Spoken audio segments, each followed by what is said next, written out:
What's That's a fucking awesome company. Let's talk about Origin. I mean, that's a fucking awesome company. Yeah, it really is, man. It really is. And, growing up in New England in the 70s and 80s, and this is when everything was being sold overseas.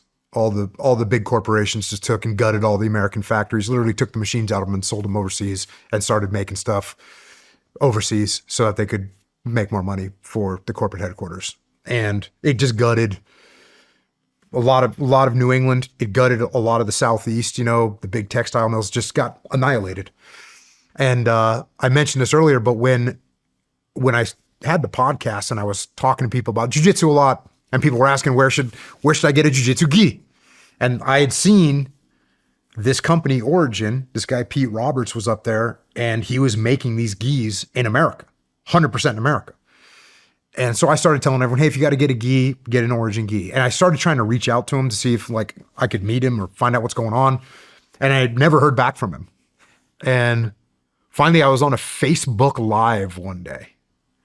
And somebody asked me, hey, what kind of gi should I get? And I said, yeah, get an Origin gi. Go to Origin, I think it was Origin Maine at the time, originmaine.com. And that guy makes stuff in America. And I said, and by the way, if anyone here can find that guy, I said his name is Pete, tell him I want to talk to him. And a woman that was on that, who I since got to know, named Sarah, used her contacts and got in touch with him and said, hey, there's this guy, Jocko. He wants to talk to you. He's got a huge podcast. And Pete says, what's a podcast? Because he's up in Maine.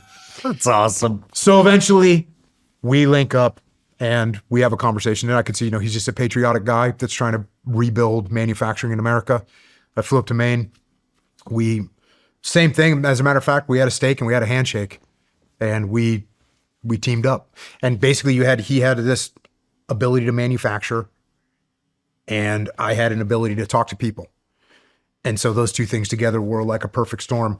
When we joined forces, I want to say there was 6 employees at Origin making it. It was something like 100 garments a week.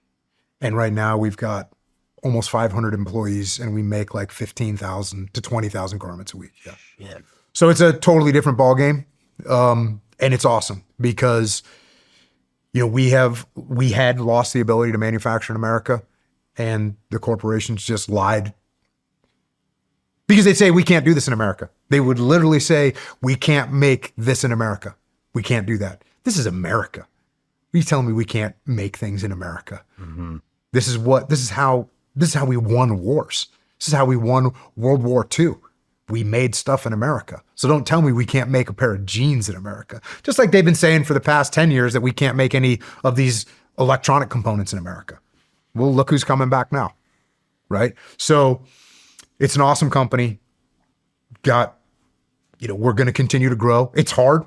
It's very hard, especially because we're so strict about American made. Mm-hmm. So, you got to get the cotton. Where's the cotton coming from? Where's literally everything? Literally everything. The zipper, the boots, these rivets, everything the sole, everything, the thread is 100% made in America. And if we can't find a component that's made in America, we either make it ourselves or we'll find someone that we can convince to make it. Wow. So you have to hold the standard. And it's good to see other people are coming back to America now. Good. Bring it back. This is what we should be doing. This is how we rebuild our country. This is how we rebuild America. And if we don't have the ability to make things, to be self-sufficient, we will lose. So it's a huge part of me, of how I feel I can give back to what this country's given me.